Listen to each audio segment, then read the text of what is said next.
Olá, excelente dia, amigos. Estamos de volta aqui com mais um Fato Econômico, Economia Além da Conjuntura. Hoje, quinta-feira, dia 8 de maio de 2025.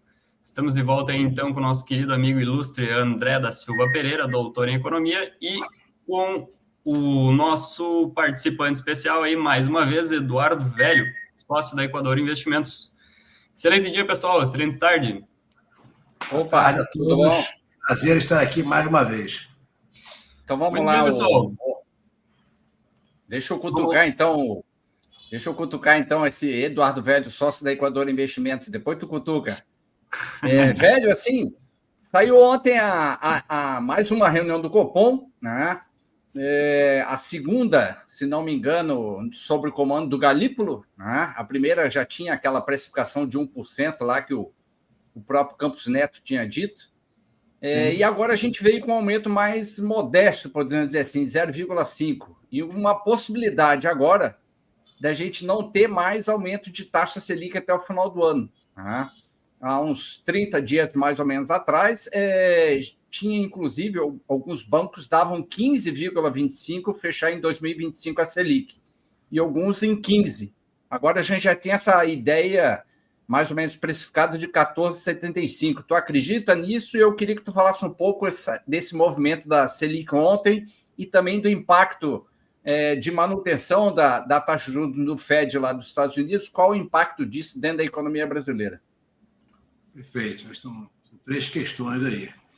Primeiro, vamos falar um pouco sobre a decisão. A decisão não surpreendeu o mercado, não surpreendeu o nosso cenário. Veio aí a alta da Selic para 14,75, 50 pontos. E o Banco Central também não... Já havia uma expectativa, também o consenso geral, que ele não ia sinalizar, não ia se comprometer com nenhuma alta, nenhuma baixa, nem manutenção dos juros de forma explícita para a próxima reunião, que vai ser em junho. Ou seja, ele não explicitou nenhum guidance, não se comprometeu com a futura decisão da política monetária de juros de junho. Né? Bem, agora, quais são as grandes dúvidas do mercado? Se ele parou, se essa foi a última alta dos juros, ou se ele vai dar uma alta residual ainda em junho e parar novamente. Então, vamos lá, vamos por partes. O mercado realmente hoje, a curva curta de juros, hoje está precificando um pouco maior a probabilidade que tenha sido a última alta dos juros em 2025. Ou seja, a probabilidade que seja mantida a taxa de juros em Selic em 14,75 em junho também. E uma pequena parte do mercado, nesse caso, é o que seria ideal, tá? É que eu gosto de estar vendo mais filosofia do que técnica, que até eu me incluo nisso. Os juros deveria dar mais uma subida de 25 pontos, mas justamente para o Banco Central ter um pouco mais de indicadores, mais dados, mais consolidação do cenário internacional, para dar uma mensagem mais clara do prolongamento desses juros altos. Quantos meses seriam isso? Agora, o consenso está claro, 100% isso. Inclusive eu, qualquer banco, qualquer asset, que essa taxa de juros vai ter que ficar alta, ou 14,75% ou 15%, entre junho e dezembro, por um bom tempo. Ou seja, pelo menos 6 meses aí, a curva curta está precificando que a primeira queda de juros poderia ser no primeiro trimestre de 2026. É isso que o mercado hoje está. Por quê? Primeiro, porque a expectativa de inflação em 12 meses está ainda em 4,95, 4,97. Está acima do teto da meta, olhando para os próximos 12 meses. Olhando também os núcleos de inflação, que é outros indicadores de tendência, também ainda estão altos. Não sinalizam inflação de 4,5% no teto, nem no teto. Inflação acima de 5% ano que vem. Inflação de serviços, a inflação dos industriais ainda continua um pouco assim, acentuada para o nível das metas. Então, todos os indicadores de inflação prospectivos, digamos assim, e algumas projeções estão apontando que o desafio ainda, digamos assim, não terminou, né? Então, por isso que seria um fundamento para ter mais uma alta de juros e depois manter. Então, eu acho que esse é o cenário que está traçado. No caso da economia norte-americana, que você comentou muito bem, claramente tem efeito. E como eu falei naquela nossa última live, e está batendo, né? O Federal Reserve está mais cauteloso, está mais prudente do que o mercado. O mercado estava muito otimista no mercado internacional. O mercado internacional chegou a precificar em março que poderia cair os juros americanos até 125 ou 150 pontos base até o primeiro trimestre de 2026. Hoje o mercado já mudou. Por quê? Porque a inflação realmente das tarifas, ou seja, o impacto da guerra tarifária, já está fazendo algum efeito aí e vai aparecer agora nos dados da inflação do CPI de abril e de maio. Vai aparecer agora, nos próximos dias vai ser divulgado aí o CPI de abril e o PCI, a inflação de gasto de consumo. Por quê? O impacto da tarifa, geralmente, qualquer livro, texto de economia, é inflacionário. Né? Aumenta a tarifa, o aumento protecionista, tem menos oferta, você tem que aumentar o custo, você tem aumento da inflação. Então, isso aí me parece que o Fed já está observando que a desaceleração da inflação que estava em curso ela vai ser mais lenta. Por isso que o mercado, há uma semana atrás, para você ter uma ideia, antes do payroll americano, antes do nível de emprego americano de abril, estava precificando 63% em junho. Para você ter uma ideia, ontem já estava 80% de manutenção dos juros em junho. Ou seja, além dessa manutenção dos juros americanos em 4,25%, 4,5% ao ano, agora, foi decidido agora em maio, a super quarta, junto com o cupom no Brasil, o mercado já houve uma grande mudança. O mercado já está precificando que só em julho é que vai começar a queda de juros.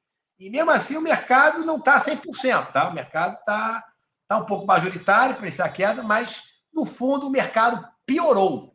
Por isso, nesse sentido que o mercado de juros piorou, ou seja, o juros vai cair menos nos Estados Unidos, vai cair talvez 75 pontos base no máximo, é o que está precificando a curva de mais preponderante, ou no máximo 100, mas essa é a menos provável, até o final do ano. Então, você vê que a situação mudou.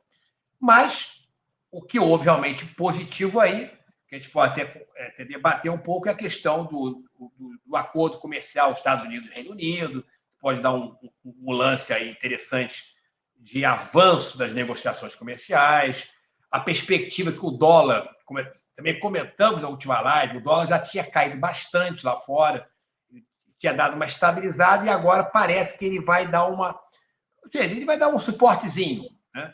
E a gente pode também comentar um pouco isso. Mas aqui no Brasil, essa perspectiva que o juro fique alto durante um bom tempo é o que está explicando também por que o dólar ele não tem também muita força para subir. Ou seja, juro alto por mais tempo significa um pouco mais de força para o real ficar um pouco mais forte também. E além da perspectiva de negociações comerciais, você cria uma expectativa de menor aversão ao risco. Logo, você dá mais força às moedas emergentes. Então, você tende a tirar um pouco a força do ouro, da prata e do cobre, das moedas metálicas, você tem menos aversão ao risco financeiro e uma volta, uma recuperação parcial das moedas emergentes, ou seja, a valorização do real um pouquinho aí que está acontecendo. Deixa eu te fazer mais uma pergunta, depois eu passo ali a palavra ali para o Lucas. Tu acredita na modelagem que tu já deve ter feito aí na Equador Investimentos? Tu acredita que aquele câmbio de 6,30 ali do outubro, novembro, dezembro do ano passado, já foi todo ele repassado para os preços em 2025 ou tu acha que ainda não? Boa, ótima pergunta. Bem, olhando especificamente o impacto da transmissão do dólar sobre a inflação, efetivamente, sim. Eu acho que se eu fizer alguns cálculos bem, digamos assim, um pouco mais... Qualquer tipo de cálculo, assim, no VAR econométrico,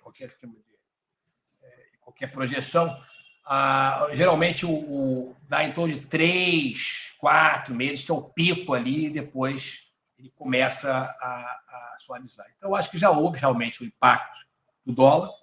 Lembrando que logo depois, a partir de janeiro, teve uma revalorização, ou seja, o grande overshooting cambial, o grande gap do dólar foi em dezembro, realmente. Ainda teve um resquício na média em janeiro, mas depois você teve aí uma certa suavização. Depois o dólar ficou oscilando aí entre 5,70, 5,90, baixo para cima, mas, de certa maneira, o câmbio médio está abaixo de 5,90 no ano. Né?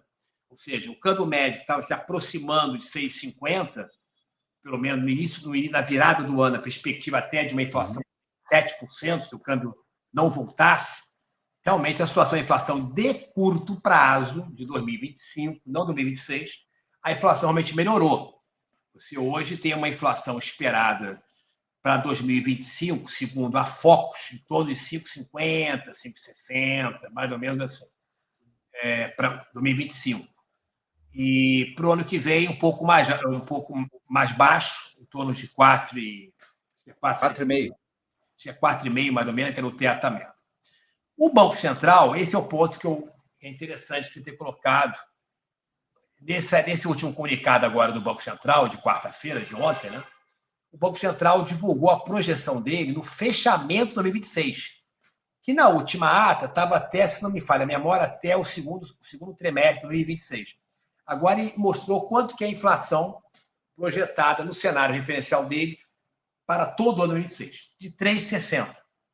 Isso. Eu, particularmente, minha avaliação, eu acho muito difícil, assim, muito difícil você ter uma inflação abaixo de 4% no Brasil. Isso aí há muito tempo, né? Não é só desse ano que vem. O Brasil, se você fizer uma média e mediana de qualquer período da inflação brasileira, desde o Plano Real, a inflação brasileira nunca ficou abaixo de 4,5% de forma sustentável. Pode ter tido alguns, digamos assim, alguns vales, né, umas quedas durante aquele período de surto de commodities que teve naquela época entre o primeiro e o segundo mandato Lula. Chegou a bater uma inflação em 12 meses de 2,60, ficou até abaixo do piso em 12 meses do centro da meta. O Banco Central tendo que comprar dólar para puxar o dólar, que só entrava dinheiro no país, o dólar caía para caramba, a inflação claramente projetada caía. Mas uma coisa é uma coisa pontual, outra coisa é sustentável. E eu acho particularmente muito difícil você ter uma inflação de 3,60 ano que vem, só se o dólar cai muito, muito ainda no Brasil, ou tiver uma recessão, tiver um desaquecimento mais forte da economia brasileira. Ou então, um grande ciclo de queda, um ciclo bem robusto de queda de commodities, uma desaceleração forte, uma recessão mundial forte. Não me parece que está se configurando isso. Né? O mercado financeiro é muito ágil. Por que o mercado financeiro já não estaria com uma grande correção no mercado acionário?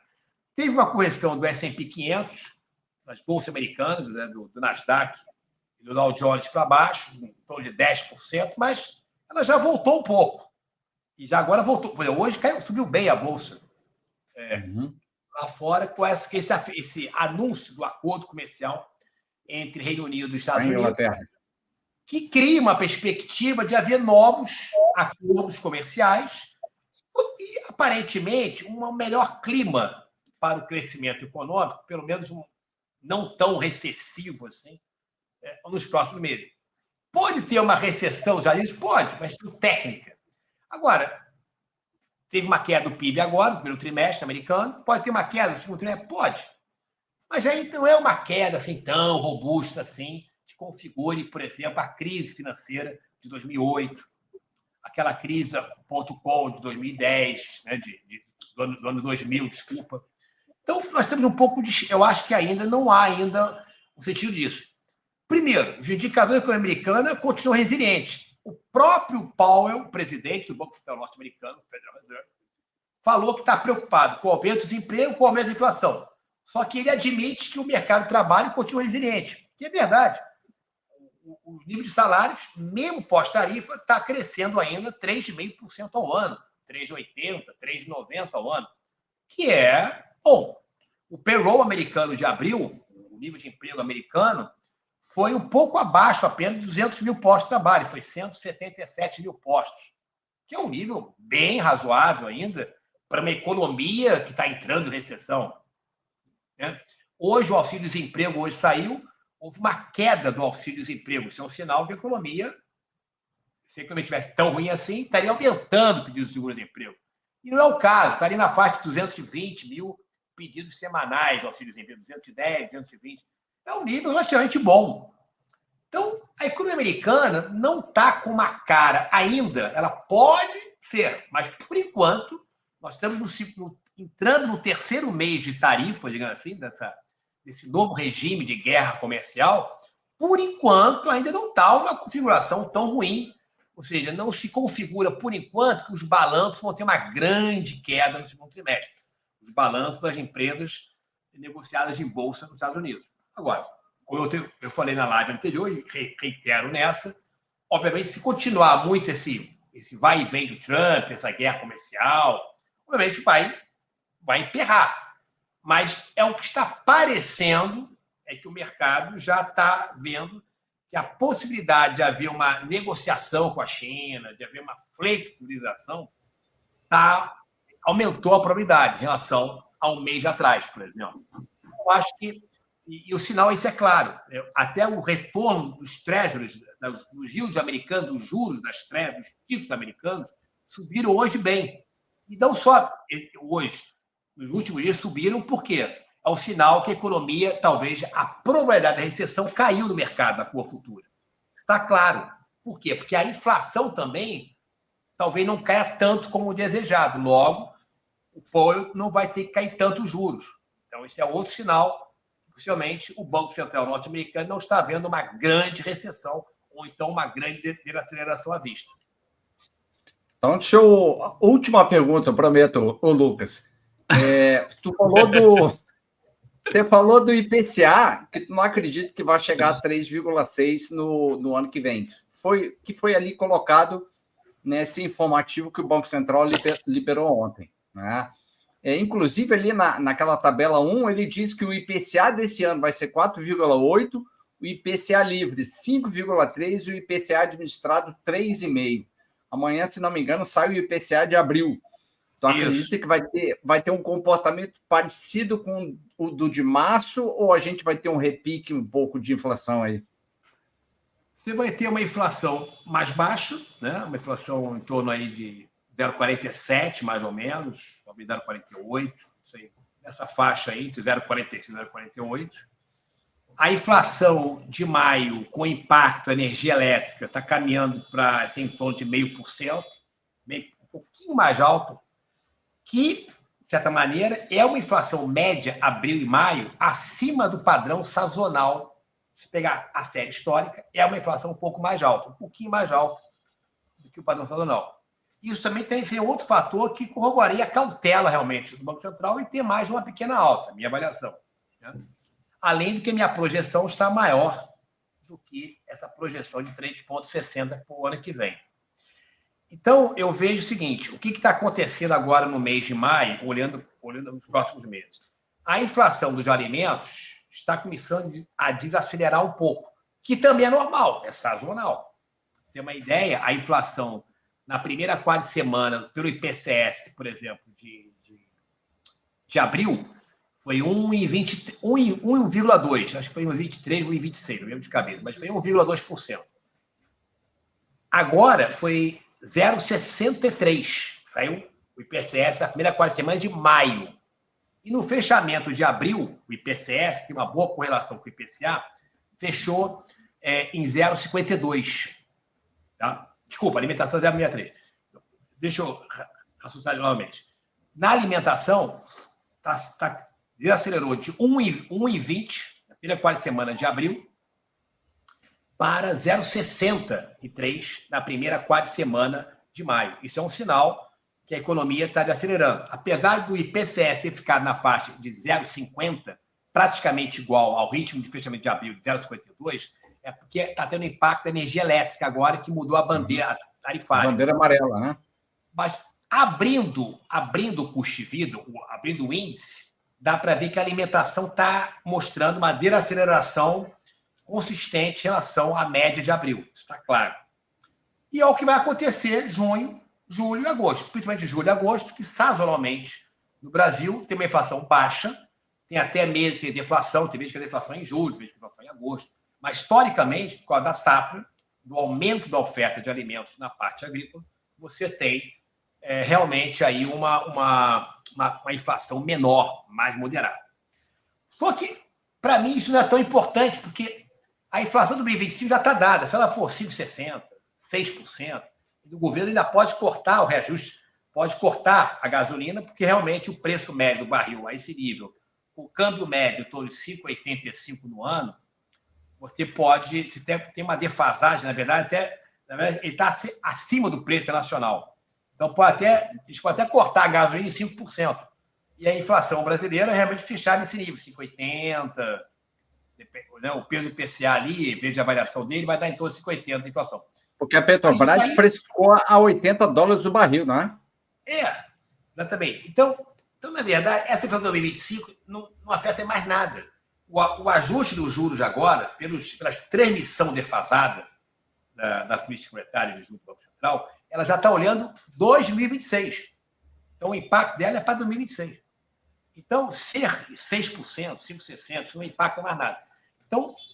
Então, olhando os condicionantes para a inflação de 2026, claramente não se pode negar. As commodities deram uma desacelerada, você teve aí uma queda do preço do petróleo, você teve uma perspectiva de aumento da produção da OPEP, você tem uma perspectiva de algum impacto na atividade econômica da guerra tarifária um pouco para baixo. Então, a princípio, na margem, a inflação tende a ser um pouco menor. A minha dúvida, é que eu estou meio um pouco questionando isso, se vai ser 3,60. Acho difícil ela ficar, por exemplo, abaixo do teto a meta de 4,5 no que vem. Logo, por isso que eu ainda acho que o Banco Central tem que calibrar bem essa taxa de juros e manter por um bom tempo. Porque contar com o cenário internacional é uma variável aí que vai depender. Eu acho que, nesse sentido, a diretoria do Banco Central ela está correta, foi prudente, não quis se comprometer com nenhuma medida, né? Mas, a princípio, eu vejo que o Banco Central está claro, ele vai manter o juro real elevado por um bom tempo, para justamente poder recuar os juros, por exemplo, no ano eleitoral. Uhum. Então, por exemplo, subir o juro, se for diretor do Banco Central, subir o juro para 15 ou 15,25, é até melhor. Por quê? Abre mais espaço para você cair o juro mais rápido. Olhando assim politicamente, estrategicamente, até seria interessante. Mas isso aí vai ser da cabeça. Em junho, a gente vai saber, de acordo com os indicadores, é que eu acho que a inflação americana ainda vai dar os ruídos aí, uma volatilidade grande do mercado aí, maio, junho, é que eu acho que talvez há uma chance ainda está aberto, o mercado está um pouco dividido. Obviamente, reconheço que a maior parte hoje, quem estava apostando em até 15, 15,25 hoje está no 14,75. Apesar que uma grande instituição financeira que já estava bem dovish acha que pode haver um aumento residual dos juros, uma instituição financeira grande, e eles falam que eles estão considerados em 14,75, mas pode haver aumento de juros para 15. Na verdade, quase todo mundo está com essa cabeça na prática, né? A pessoa não sabe exatamente. Mas a curva futura hoje está dando a probabilidade majoritária de 14,75. E uma inflação, na prática, olhando a inflação implícita e a negociação da curva futura do juro real, dos DAPs, a inflação não é 3,60. O mercado não está trabalhando com uma inflação de 3,60. Mercado, não de economista. A curva futura hoje de inflação implícita e de juro real, os DAPs, não está muito, muito distante disso, inclusive. Está com uma inflação mais alta, acima de 6%. Valeu. Obrigado. Muito bom, pessoal. Foi bastante coisa aqui, hein, que a gente falou em 20 minutos, 25 minutos, né?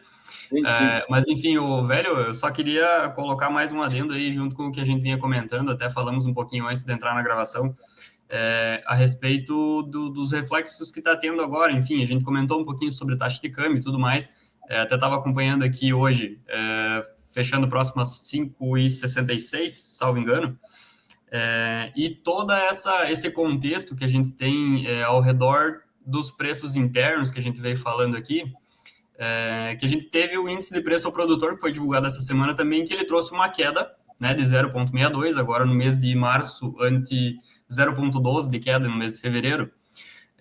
E agora, no mês de março, especificamente falando, o setor de alimentos, né, voltado para a parte de indústria de carnes e também a parte de indústria extrativa, foram as que mais tiveram quedas, né, foram as que mais foram responsáveis por essa queda.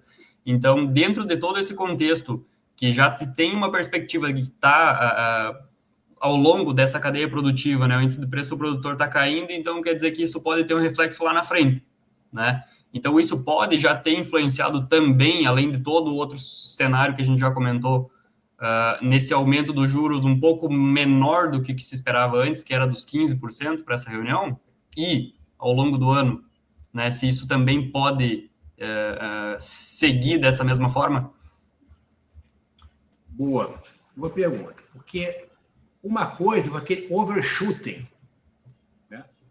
Mas não teve uma queda, digamos assim, também teve uma queda do câmbio, a queda do câmbio ela foi vindo, né? A queda do dólar, né? Mas na média do ano inteiro, o câmbio não está tão distante, em torno dos 5,84, 5,82. Ou seja, essa queda do câmbio está, com certeza, ele já está impactando, inclusive impactou os GIPAs, né, o atacado dos GPs, o índice de preço atacado da Fundação Getúlio Vargas, que é dentro do índice geral de preços do mercado, ou o GPDI, que é 1,30, ou o GP10, GPM, que é o mesmo índice, só que a coleta, o período de coleta é diferente. O IPP, que é divulgado pelo IBGE, justamente, ele está captando exatamente o efeito da queda do dólar, ou seja, a revalorização do real que teve, principalmente de meados de fevereiro para cá, né? Claramente teve esse efeito aí da queda do dólar lá fora, o efeito foi muito puxado por lá fora também, porque o dólar perdeu um pouco a força de reserva de valor. O índice DXY, que é o grande balizador do dólar lá fora, ele caiu de uma faixa de 110 em janeiro para 98, 99. Ou seja, ele caiu praticamente 10%. Em dólar, isso é muito alto, em 4 meses. E considerando que de fevereiro para cá, assim, de março para cá, onde teve a imposição das tarifas, foi praticamente 7% de queda. Foi ali que foi a grande queda.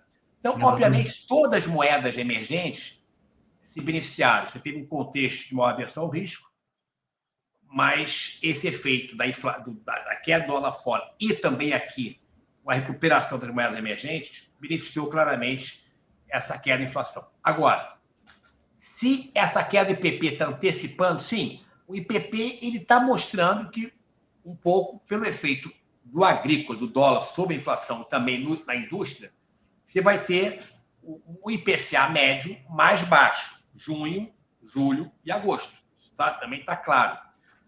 Tirando algum impacto de preços administrados, que pode subir, pode cair, energia elétrica, aluguel, pode ter alguma coisa, mas assim, tirando isso, a tendência da inflação média é ser mais baixa. Agora, esse mercado já está meio precificado, isso já está dentro da curva. Ou seja, o mercado já incorporou isso. Tanto o impacto da alta do dólar, que gerou aquele estresse no mercado de juros do dólar em dezembro, até mais ou menos final de janeiro, e já houve também a precificação da curva de juros. A única dúvida é se o juro vai ser mais 25% ou menos 25%, ou seja, vai ser 15%. Também isso aí também. O mercado está com pouco spread para mudar. Então, o grande spread é saber agora assim, quando que o Banco Central vai cair os juros.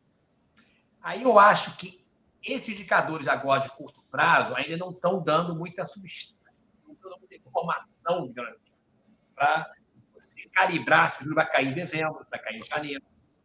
Então, é isso que torna mais importante o economista, o financista, o gestor, a formular bem o cenário. Qual o cenário de commodity que ele está vendo? Qual a probabilidade de uma recessão americana? O efeito do crescimento do PIB mundial e de uma recessão mundial é impactante nas commodities, muito mais que o efeito do dólar.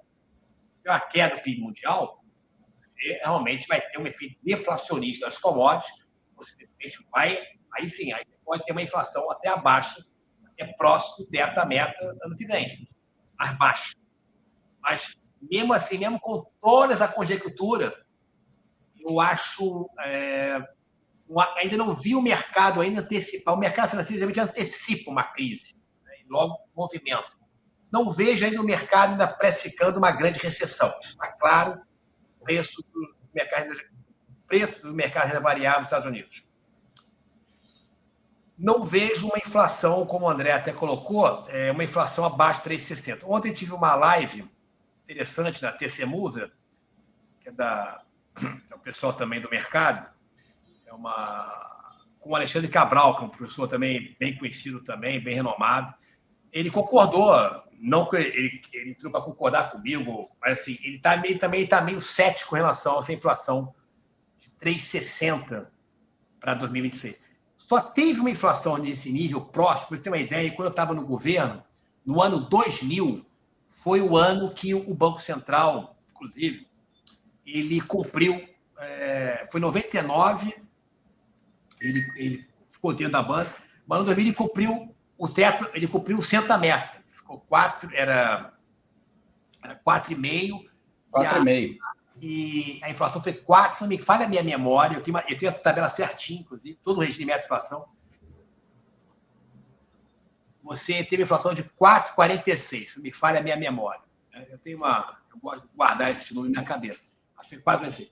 Mas ali foi um período que as commodities estavam beneficiando, né? Você teve aí uma economia que não estava crescendo bem, estava mais suave lá fora, os commodities também, como também teve aquela ajuda entre 2003 a 2007, você teve um grande surto de commodities puxado pela China, que entrou muito em fluxo cambial, e as commodities subiram para caramba, e o dólar caiu mais. Então, o efeito dólar que foi tão baixo, ou seja, ajudou a mais compensar a alta das commodities lá fora e reduzir a inflação brasileira. Então, a inflação brasileira ficou baixa, porque o dólar realmente caiu bastante em relação ao real. Eu não vejo ainda essa queda tão grande do real. Por que não caiu até agora? Devia ter caído mais. Não caiu tanto. Isso é sinal de ter algum problema. O mercado não está ainda tão confiante na área fiscal. Ou seja, não há um influxo de grana expressivo que você, de forma consistente, caia o dólar. Né? Por enquanto, não estou vendo isso ainda. Houve uma entrada de grana para a Bolsa? Houve. Agora, final de abril, início de maio, todo dia está entrando entre 1 bilhão, 900 milhões, 700 milhões, 800 milhões em reais. Tá? Já tirando o efeito do dólar. Beleza. Mas o fluxo financeiro não está ainda razoável. E a balança comercial, pelo efeito das commodities, também um pouco mais fraca, ela vai ter um saldo menor esse ano do que ano passado. Então, me parece que também não vai sair muito. Então, por exemplo, o dólar, por exemplo, abaixo de 5,70, isso aqui é uma coisa pessoal. Inclusive, há divergências no cenário do Equador. O outro gestor lá do Equador fala, não, Eduardo, eu acho que o dólar pode ir para 5,30. Eu acho que o dólar abaixo de 5,70, por exemplo, eu não vejo como sustentável ainda no curto prazo. O Brasil ainda não tem fundamentos ainda para ter um dólar de 5,60, 5,50. Só se entrar muito fluxo de repente, porque o problema fiscal ainda vai bater, que eu acho ainda, nessa expansão fiscal, expansão parafiscal que está acontecendo para 2026. Então, essa discussão da reforma da Previdência, de outra reforma legislativa, de você desvincular o grau de orçamento, isso tudo ainda vai pegar. Quando ficar mais estável a questão do Trump, na guerra tarifária, o foco dos mercados vai ser a questão doméstica. Aí, eu acho que... Ou seja, só o próximo governo, então. Reformas, realmente, a gente coloca como probabilidade de quase ínfima, 0, até outubro de 2026. Mas eu acho que a questão fiscal vai voltar à tônica. Por exemplo, em julho, por exemplo, vai entrar 70 bilhões de gastos precatórios por Estado fiscal. Então, os estados fiscais tendem a piorar um pouco aí na margem a partir de junho, julho e antes. Então, como é que vai ser isso? Como é que vai ser a perspectiva aí do orçamento, que está cada ano mais engessado? A despesa obrigatória, a despesa da Previdência está consumindo praticamente metade da despesa obrigatória, que hoje, com transferências constitucionais e despesas salariais, esses 3 grandes itens correspondem a 93% da despesa obrigatória. 92,5% para mim. Deixa eu te fazer, então, uma última pergunta, para a gente não se estender muito. Existe algum paralelo entre os 14,75 de 2025 com os 14,75% de 2006? Ou não? De 2016, né? Não, 2016. 2016, isso aí. Isso, 2016, exatamente. Viu como a minha memória? Isso aí, 2016. Podemos fazer uma analogia. Qual é essa analogia? Ali, o Ilan Goldfein, que era o presidente do Banco Central, né, ele esperou um pouco, ele, o colegiado, claro, a diretoria do Banco Central que vota pela operação da Ju, ficou na espera o quê? Opa, o fiscal vai dar problema. Ele é expansionista. Eu tenho uma regra, eu tenho uma meta fiscal, uma regra fiscal certa. Depois, né, que acabou aquele novo sistema de meta superávit. Quando foi aprovado em primeiro turno, com votação majoritária na Câmara, e no Senado já sabia se ia ser aprovado, o Banco Central teve certeza de começar a baixar os juros naquele nível de 14. Agora mesmo era 14,5, 14,75. Estava nesse nível aí, bem alto. Aí o Banco Central baixou os juros. Eu acho que aí esse que é o grande ponto que faz com que os juros. Ele não vai ter esse cenário fiscal, uma regra fiscal mais certa de ser cumprida do que a atual. Você esperar que vai ter um superávit primário em 2026, mesmo essa regra agora desse ano, muito difícil. Inclusive, houve um consenso geral.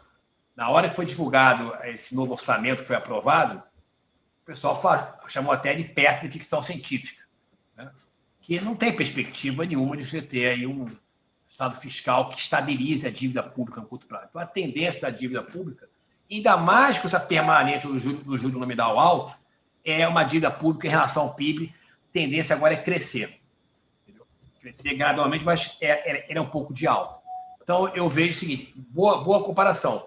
Em 2016, você teve uma ajuda do fiscal para começar a baixar os juros. Então, isso ajudou muito a criar um ambiente propício a uma valorização do real mais consistente, com a queda de juros, uma inflação esperada caindo, que houve realmente a aprovação de uma nova regra fiscal, foi a regra do teto dos gastos. Muito bem. Velho, então só estava dando uma revisada aqui ainda o que a gente tinha de calendário econômico para essa semana aqui. A gente tem amanhã mesmo a divulgação aí do IPCA, né, acumulados nos últimos 12 meses, mês de abril aí também, mensal. E eu acredito que era isso, né? Vamos ver aí se esses dados de IPCA vão confirmar as nossas expectativas e projeções que a gente tem, né? E voltamos a nos falar. Sim. O que eu acho que amanhã pode acontecer isso, né? Na abertura, eu acho que o IPCA não vai sair muito desse nível de 0,45, 0,48. Acho que vai ficar muito próximo disso aí.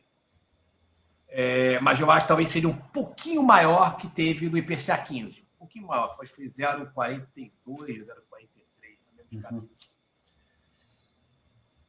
O ponto vai ser a abertura do índice, né? Os núcleos de inflação, a inflação de serviços, a inflação dos bens industriais. Se isso ficar ainda ruim, acho que o mercado amanhã dá uma ajustadinha um pouquinho. Você vê que hoje o mercado, praticamente, as taxas de juros, que muita gente estava falando ontem que ia baixar bem, ajustar a possibilidade que ia ser mantida a taxa de juros em junho, não houve toda essa queda aí que o mercado estava precificando, estava esperando hoje. Então, eu acho que amanhã talvez o mercado se ajuste e o mercado vai ficar mais dividido. Uma abertura de inflação ainda com indicadores de lucro e serviços altos, vai fazer com que o mercado tenha uma parte do mercado, não ainda eu acho mais que 50%, ainda apostando na manutenção, mas uma parcela ainda apostando que pode ter uma alta pequena dos juros de 25 pontos em junho. É o que eu estou achando. Muito bem, então. Pessoal, André, mais alguma coisa? Não, só queria agradecer mais uma vez ao Eduardo Velho, sócio da Equador Investimentos, né? Pelo tempo, pela dedicação, né? E pela participação. Contamos contigo uma próxima, né?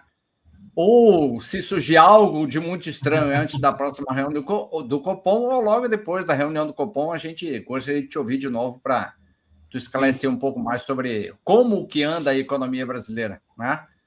Grande abraço, bom final de semana a todos aí. Forte abraço, André, Lucas, e que a gente torça aí para que haja uma recuperação, em parte, né, que o real seja sustentável. Mas no curtíssimo prazo, sim, eu vejo que não é uma situação ainda sustentável. É isso que eu acho. Tá bom? Forte abraço, bons negócios, bons investimentos aí. Muito bem, pessoal. Vamos lá, né, velho, André? A gente teve a escolha do novo Papa aí, vamos ter fé, então, aí, que vai dar tudo certo de agora em diante. Então, já que tu falou do novo Papa, que saiu Fumaça Branca, hoje também saiu Fumaça Branca lá em São Januário.